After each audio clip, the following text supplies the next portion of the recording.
கர்த்தராகிய இயேசு கிறிஸ்துவின் நாமத்தினாலே மகிமை டிவி நேயர்கள் அனைவரையும் அன்போடு கூட அந்த டிவி நிகழ்ச்சிக்கு வாழ்த்தி வரவேற்கிறேன். உயிர்த்தெழுந்த கிறிஸ்து இந்த உயிர்த்தெழுந்த பண்டிகைக்கு பின்வரும் இந்த நாட்களிலே சிறப்பு தியானங்களுக்கு நேராக நம்மை நடத்துவாராக. இந்த காருண்ய நேர நிகழ்ச்சி மூலமாக உங்கள் அனைவரை சந்திக்கிறதிலே மிகவும் மகிழ்ச்சி அடைகிறேன். தேவனுக்கு நன்றி செலுத்துகிறேன். நாம் இந்த நிகழ்ச்சியிலே இன்றைய தினம் உயிர்த்தெழுந்த கிறிஸ்துவின் உயிர்த்தெழுந்த கிறிஸ்துவை குறித்ததான ஒரு சில சத்தியங்களை நாம் தியானிக்கவிருக்கிறோம். உயிர்த்தெழுந்த கிறிஸ்து நமக்கு எத்தனையோ ஆசீர்வாதங்களை வாக்கு பண்ணியிருக்கிறார். நம்மை சுதந்திரிக்கும்படி நம்மை அழைத்திருக்கிறார். எத்தனையோ அதிசயங்களை நமக்காக ஆயத்தப்படுத்தி வைத்திருக்கிறார். கண் காணாத, காதுகளால் கேட்காத, நாம் இன்னும் அறிந்து கொள்ளாத அநேக ஆசீர்வாதங்கள் நமக்கு வைக்கப்பட்டிருக்கிறது. சிலுவையில இயேசு மரித்து ஜீவனை கொடுத்து அவர் நமக்காக ரத்தம் சிந்தி அத்தனையும் நமக்காக சம்பாதித்து வைத்திருக்கிறார். ஆகவே இந்த நாட்களிலே நாம் கிறிஸ்து உயிர்த்தெழுந்த பிற்பாடு நடந்த காரியங்கள், அவர் நமக்கு கற்றுக் கொடுத்த விஷயங்கள், இவைகளை குறித்து தியானித்தால் நலமாயிருக்கும். இந்த முதல் நாளிலே நாம் தியானிக்கும்படியாக மத்தேயு எழுதின சுவிசேஷத்தின் கடைசி அதிகாரத்தை எடுத்துக்கொள்வோம். தொடர்ந்து நாம் ஒவ்வொரு வாரமும் மத்தேயு கடைசி அதிகாரம், மார்க்கு கடைசி அதிகாரம், லூக்கா கடைசி அதிகாரம், யோவான் கடைசி அதிகாரம் என்று சொல்லி உயிர்த்தெழுந்த கிறிஸ்துவின் மகிமை குறித்ததான சத்தியங்களை நாம் தியானிக்கவிருக்கிறோம்.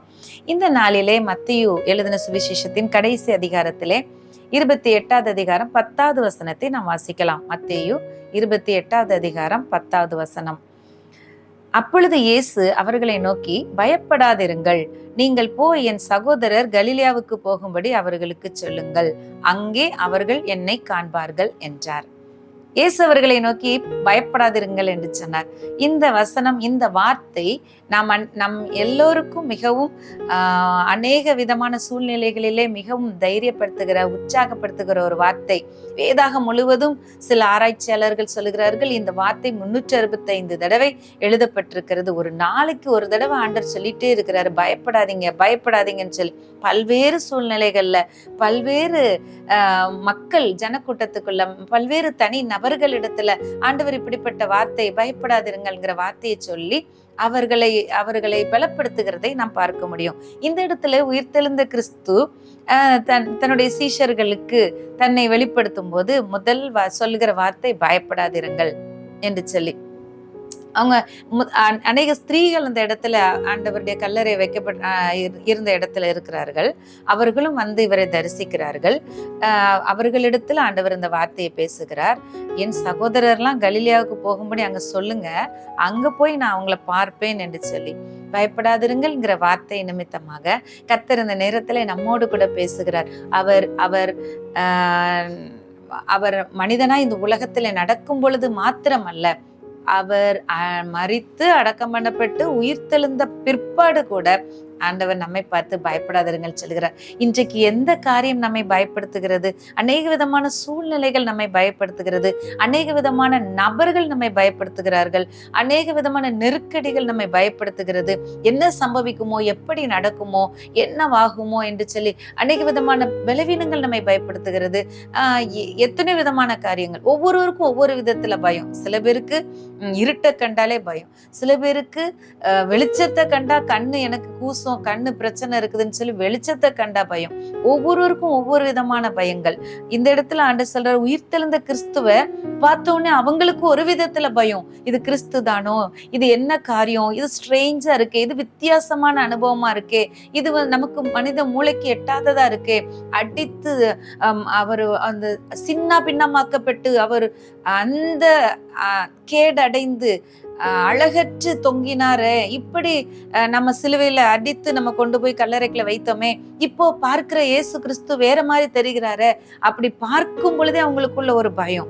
இது என்ன நடக்கிறது, என்ன சம்பவிக்கிறது, இனி என்ன சம்பவிக்க போகிறது, எப்படி இந்த உலகம் நடக்க போகிறது என்றெல்லாம் சொல்லி அநேக விதத்துல பயப்பட்டு கொண்டிருந்தவங்களை பார்த்துதான் ஆண்டவர் சொல்றாரு, பயப்படாதீங்க சொல்லிட்டு. இன்னைக்கும் ஆண்டவர் சொல்றாரு, நம்ம சூழ்நிலையில பார்க்கும்போது ஒரு வித்தியாசமான சிச்சுவேஷனா இருக்கே, ஒரு ஸ்ட்ரேஞ்ச் அனுபவம், ஒரு புரிந்து கொள்ள முடியாத, கற்பனைக்கு எட்டாத விதத்துல கதை போயிட்டு இருக்கு.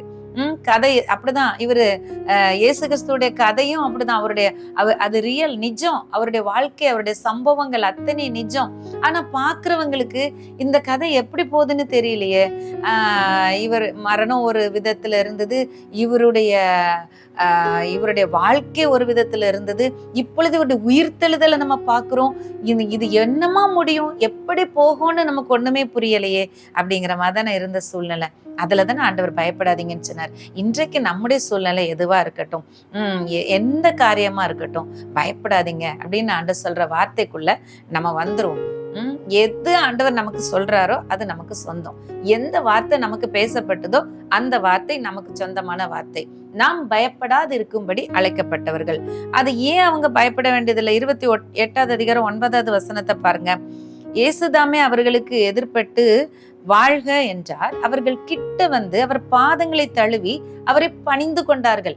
இயேசு கிட்ட வராங்க, அவர் பாதங்களை தழுவிறாங்க, அவரை பணிந்து கொள்றாங்க. அவங்கள பார்த்துதான் ஆண்டவர் சொல்றாரு பயப்படாதீங்க. இன்னைக்கு நீங்க பயப்படாம இருக்கணுமா?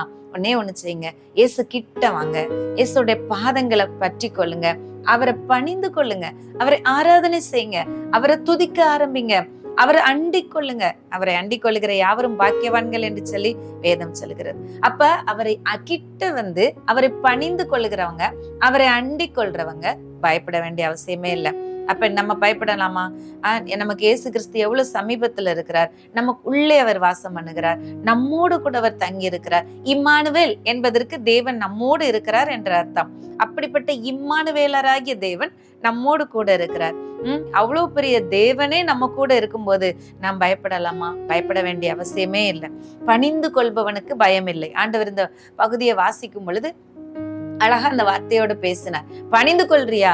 நீ ஆண்டுடைய சமூகத்துல இருக்கிறியா? இயேசு கிறிஸ்துவ பாதத்தை பற்றி பிடித்து கொள்றியா? அவரோடு இணைக்கப்பட்டிருக்கிறியா? அவரோடு உன்னுடைய மனம் இணைக்கப்பட்டு இருக்கிறதா? நீ அவரை பணிந்து கொள்ளுகிற, நீ அவரை தொழுது கொள்ளுகிற தேவ பிள்ளையானா நீ பயப்பட வேண்டிய அவசியமே இல்லை. உலகம் ஏதோ ஒரு விதத்துல பயமுறுத்தலாம். பாருங்க, இப்பெல்லாம் உலகம் யுத்தத்துக்குள்ள போய்கொண்டு இருக்கிறது.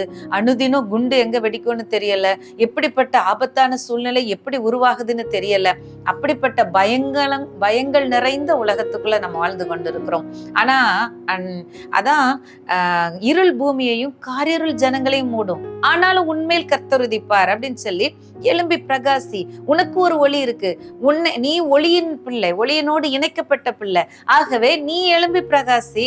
உலகம் முழுசும் காரிருள் மூடலாம், உலகம் முழுசும் பயங்களும் பதற்றங்களும் வரலாம், உலகம் முழுசும் பஞ்சங்கள் வரலாம், கொள்ளை நோய்கள் வரலாம். ஆனா ஆண்டவருடைய வார்த்தை சொல்லுது, உனக்குள்ள கர்த்தருடைய மகிமை இருக்கு, பயப்படாத.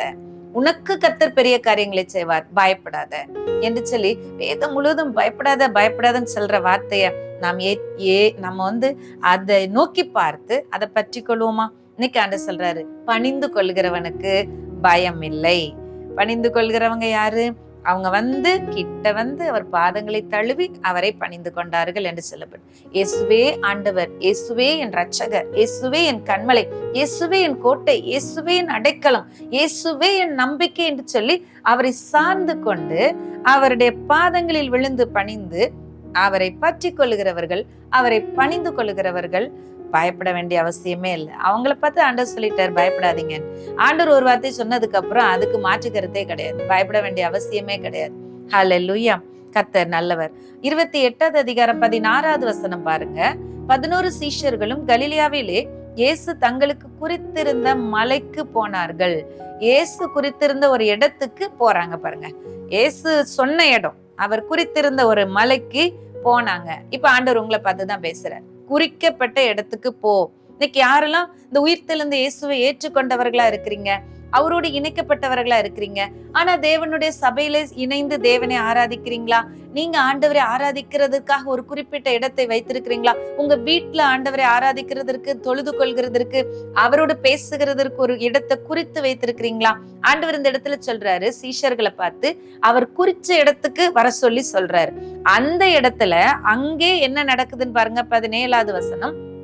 அங்கே அவர்கள் அவரை கண்டு பணிந்து கொண்டார்கள். அப்ப இயேசு தன்னை காண்பிக்கிறார். அவர் குறித்த இடத்துல நம்ம வந்து நிற்கும் பொழுது அவரை காண முடியும். இன்னைக்கு எத்தனை பேருக்கு இயேசுவை பார்க்கணும்னு ஆசை, இயேசுவோடு உறவாடணும்னு ஆசை, இயேசுவோடு இன்டிமேட் ரிலேஷன்ல பழகணும்னு ஆசை, அவரோடு கூட சம்பாஷிக்கணும், அவர் பேசுறத கேட்கணும், நான் பேசுறது அவருக்கு கேட்கணும். சில நேரம் நம்முடைய ஜெபங்கள், என் ஜெபம் ஆண்டவருக்கு கேட்கலையே அப்படின்னு சொல்றோம். அப்ப நம்ம நாம் பேசுறது அவருக்கு கேட்கக்கூடிய சரியான அந்த ஒரு சரியான ஒரு ரிலேஷன்ஷிப்புக்குள்ள, அந்த உறவுக்குள்ள நம்ம இல்லாதது போல இருக்கிறது. இப்ப ஆண்டவர் இந்த நேரத்துல சொல்றார், நான் குறித்த இடத்துக்கு வா. ஆண்டவர் குறித்த ஒரு இடம். அன்றைக்கு எருசலேமிலே தேவாலயத்துல எல்லாரும் போய் பணிந்து கொண்டார்கள். இன்றைக்கு தேவன் நம்மை சுற்றிலும் எத்தனையோ தேவாலயங்களை வைத்திருக்கிறார். எங்க ஒரு இடம், குறித்த இடம், தேவனுடைய வார்த்தை விதைக்கப்படுகிற இடம், உங்களுக்கான வார்த்தை வெளிப்படுகிற இடம், உங்களுக்கான தீர்க்க தரிசன செய்தி வெளிப்படுகிற இடம், தேவன் உங்களுக்கென்று குறித்த ஒரு மேய்ப்பன், தேவன் உங்களுக்கென்று குறித்த ஒரு தேவ ஆலயம், இதற்குள்ளே நம்ம வந்து நிற்கும் பொழுது அங்கே நாம் தேவனை பார்க்க முடியும். அங்கே நம்முடைய சூழ்நிலை குறித்து தேவன் நம்மோடு கூட பேசுவதை நாம் கவனிக்க முடியும். அந்த வசனம் தான் சொல்லுகிறது, அங்கே அவர்கள் அவரை கண்டு பணிந்து கொண்டார்கள், சிலரோ சந்தேகப்பட்டார்கள். இன்னும் நிறைய பேருக்கு சந்தேகம் இது உண்மையா, இந்த வார்த்தை உண்மையா, இயேசு இப்படியெல்லாம் இயேசு உயிர்த்தெழுந்தது உண்மையா என்று சொல்லி அவங்களுக்குள்ள ஒரு சந்தேகம். அந்த நாள் அப்படிப்பட்ட ஒரு சந்தேகம். இன்னைக்கும் நமக்கு நிறைய சந்தேகம் வரும். நம்முடைய சூழ்நிலை ஒண்ணு சொல்லும், ஆனா ஆண்டவருடைய வார்த்தை ஒண்ணு சொல்லும்.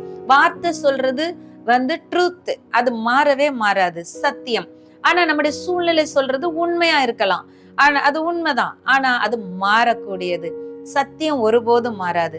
ஒருவேளை நம்ம உடம்புல அந்த ஸ்கேன் பண்ணி பார்த்துட்டு இந்த பிரச்சனை இருக்கு, அந்த பிரச்சனை இருக்குன்னு மிஷின் சொல்லும், அது உண்மையா இருக்கலாம். ஆனா சத்தியம் சொல்லுது, அவருடைய தழும்புகளால் நீங்கள் சுகமானீர்கள். அப்ப எதை சந்தேகப்படணும்? அது உண்மையா, இது உண்மையா? வசனம் அப்படி சொல்லுது, மிஷின் இப்படி சொல்லுது. அப்ப நான் சந்தேகப்பட வேண்டியது வசனத்தையா மிஷினையா? ஆண்டவர் சொல்றார், வசனத்தை சந்தேகப்படாத. அன்னைக்கு சீஷர்கள், அன்னைக்கு அவளை கூடி இருந்த ஜனங்கள் கூட சந்தேகப்பட்டாங்க. இவர் உயிர்த்தெழுந்தாரா, இது இயேசுதானா, இது என்ன நடக்கிறது, இது உண்மையா, இது நிஜமா என்று சொல்லி அவங்களுக்கு அதை நம்ப முடியல, சந்தேகப்பட்டாங்க. இயேசுவை சந்தேகப்பட்டாங்க. இன்னைக்கு நம்ம வார்த்தையை சந்தேகப்படுறோமா? இன்னைக்கு வார்த்தையாகிய இயேசுவை சந்தேகப்படுறோமா? இயேசு இன்றைக்கு வார்த்தையாக நம்மோடு கூட இடைப்பட்டு கொண்டிருக்கிறார். அவர் வந்து வார்த்தையான தேவன். வார்த்தை தான் மாம்சமாகி இயேசுவா இந்த உலகத்துக்குள்ள வெளிப்பட்டார். அப்ப வார்த்தையை சந்தேகப்படலாமா? அன்னைக்கு சந்தேகப்பட்டவங்களை பார்த்து இயேசு சொல்லி இருக்கிறாரு, சிலரோ சந்தேகப்பட்டாங்க, சிலரோ அவரை நம்பினவங்க கண்டு பணிந்து கொண்டாங்க, சிலரோ சந்தேகப்பட்டாங்க. சந்தேகப்படாத அப்படின்னு சொல்லி ஆண்டவர் இன்னைக்கு நம்ம கூட பேசுற. பயப்படாதன்னு சொன்னாரு. நான் மரித்தேன், ஆனாலும் இதோ சதா காலமும் நான் உயிரோடு இருக்கிறேன், நான் மரணத்திற்கும் பாதாளத்திற்கும் திறவுகோள்களை உடையவராய் இருக்கிறேன் என்று சொல்லி தேவனாகிய கர்த்தர் இன்றைக்கு நம்மோடு கூட பேசுகிறார். நான் உலகத்தின் முடிவு புரிந்து உங்க கூட இருக்கேன், பயப்படாதீங்க அப்படின்னு சொல்றார் ஆண்டவர். நான் குறித்த இடத்துல, ஒரு குறிப்பிட்ட இடத்துல நீ வந்து என்ன காணும்படி வந்து நில்லு, அந்த இடத்துல நான் உனக்கு வெளிப்படுவேன்னு சொல்றார். நான் உனக்கு என்னை காண்பிப்பேன்னு சொல்றார். என்னுடைய சமாதானத்தை உனக்கு வெளிப்படுத்துவேன், என்னுடைய சத்தியத்தை உனக்கு வெளிப்படுத்துவேன், நீ என்னை கண்டுகொள்ள முடியும் அப்படின்னு சொல்லி நம்மை ஒரு குறித்த இடத்துல வந்து நிற்கும்படி நம்மை அழைக்கிறார். அடுத்ததாக ஆண்டவர் இந்த நாளிலே, சந்தேகப்படாத, வார்த்தையை சந்தேகப்படணும்னா உன்னுடைய சூழ்நிலையை சந்தேகப்படு, மிஷின் தப்பா இருக்குமோன்னு சந்தேகப்படு, ஒருவேளை இந்த சூழ்நிலை வந்து இப்படி இருக்க முடியாதே, இது மாறும் அப்படின்னு, அது சத்தியம் மாறாதே, இந்த உண்மை மாறக்கூடும், அப்ப இது நிஜம் அல்ல, இது மாறக்கூடியது. அப்படி சூழ்நிலையை சந்தேகப்படு, ஏன் வார்த்தையை சந்தேகப்படாத ஆண்டவர் சொல்லுகிறார். இயேசுவை பார்த்து சந்தேகப்படலாமா? அவருடைய வார்த்தையை பார்த்து சந்தேகப்படலாமா? வேண்டாம். இந்த நாளிலே ஆண்டவர் நம்மோடு கூட பேசினார் அல்லவா? உயிர்த்தெழுந்த கிறிஸ்து இந்த மத்தேயு கடைசி அதிகாரத்திலிருந்து பேசின செய்திகளை, பேசின சத்தியங்களை நாம் இன்றைக்கு தியானிக்கும்படி கர்த்தர் நமக்கு அனுக்கிரகம் பண்ணினார். தொடர்ந்து நாம் மார்க்கு கடைசி அதிகாரத்திலிருந்து உயிர்த்தெழுந்த கிறிஸ்து நம்மோடு கூட பேசுவதை அடுத்த வாரத்திலே தியானிக்கலாம். நாம் ஜெபிப்போம். அன்பின் பரலோக தகப்பனே, உம்மை துதிக்கிறோம், உம்மை ஸ்தோத்திரிக்கிறோம் அப்பா. நன்றியோடுமே துதிக்கிறோம். ஸ்தோத்திரம் அப்பா. நீர் எங்களுக்காக சிலுவையில மரித்து ஜீவனை கொடுத்து ஆண்டவரே மறுபடி மரணத்தை ஜெயித்து உயிர்த்தெழுந்தது நிமித்தமாக எங்களுக்கு பயப்படாதீங்க நீங்க பேசியிருக்கீங்கப்பா. நீங்க ஒரு குறிப்பிட்ட இடத்துல வந்து உங்களை பார்க்க முடியும், உங்களை நாங்க கண்டடைய முடியுங்கிற நிச்சயத்தை எங்களுக்கு கொடுத்திருக்கீங்க. அந்த பாக்கியத்தை எங்களுக்கு கொடுத்திருக்கீங்க. சந்தேகப்படாம இருக்க சொல்லி எங்களுக்கு பேசியிருக்கீங்க ஆண்டவரே. எதை குறித்தும் ஆண்டவரே பயப்படாதபடி, எதை குறித்து கலங்காதபடி, கர்த்தர் மேல அவர் வார்த்தை மேல உறுதியான விசுவாசத்தோடு சந்தேகப்படாமலும் பற்றி கொண்டு ஆண்டவரே நீர் இந்த உலகத்தை ஜெயித்தது போல நாங்களும் ஜெயிக்கிறவர்களாக இருக்க எங்களுக்கு உதவி செய்கிறதற்காய் ஸ்தோத்திரம் ஆண்டவரே. இந்த நாளில் இந்த செய்தியை கேட்டுக்கொண்டு இருக்கிற ஒவ்வொருவரோடு கூட ஆண்டவரே நீங்க பேசுகிறதற்காய் ஸ்தோத்திரம் ஆண்டவரே. ஒருபோதும் தேவனுடைய வார்த்தையை சந்தேகப்படாதபடிக்கு, வார்த்தையாகிய தேவனை சந்தேகப்படாதபடிக்கு ஆண்டவரே உமக்கு நன்றி அப்பா. ஸ்தோத்திரம். விசுவாசத்தை காத்துக்கொள்ள உதவி செய்யுங்கப்பா. இப்படி நடக்கிறதே ஏசு என் கூட இல்லைன்னு சொல்லி உண்மை சந்தேகப்படாதபடிக்கு, இப்படி என் வாழ்க்கையில நடக்கிறது, இந்த இடத்துல எப்படி ஆண்டவர் மகிமைப்பட போகிறார் என்று சொல்லி சந்தேகப்படாதபடிக்கு, நிச்சயமாகவே கர்த்தரின் வாழ்க்கையில மகிமைப்படுவார், எட்டாத உயரத்தில் என்னை கொண்டு நிறுத்துவார் என்கிற உறுதியான விசுவாசத்தை தோல்வியின் விளிம்பில் நிற்கிற ஒவ்வொருவருக்கும் நீங்க இந்த நேரத்துல வாக்கு பண்ணுகிறதற்காய் ஸ்தோத்திரம் அப்பா. எல்லா துதியும் கனமும் மகிமை மக்கள் எடுக்கிறோம். இயேசுவின் நாமத்தில் ஜெபிக்கிறோம் நல்ல பிதாவே, ஆமென்.